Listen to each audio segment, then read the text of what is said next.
Welcome to the Rim Break Rodeo. We hope this video helps. In this video, I will show how to make egusi stew for rice. To begin, ensure you have all your ingredients ready.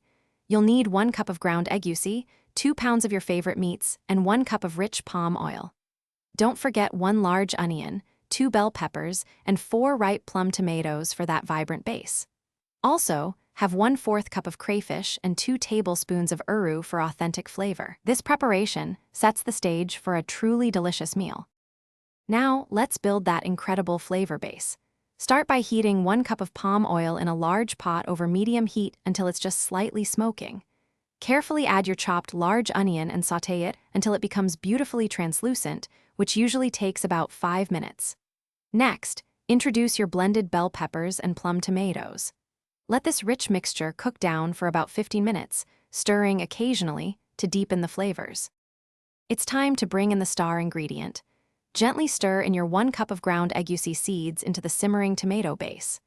Fry this mixture for about 10 minutes, allowing the egusi to release its wonderful aroma and develop a nutty flavor. Then, add your 2 pounds of pre-cooked assorted meats and 1/4 cup of ground crayfish.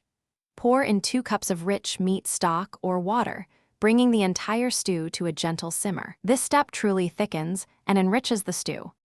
For the perfect finish, stir in 2 tablespoons of uru, or fermented locust beans, which adds a unique depth of flavor.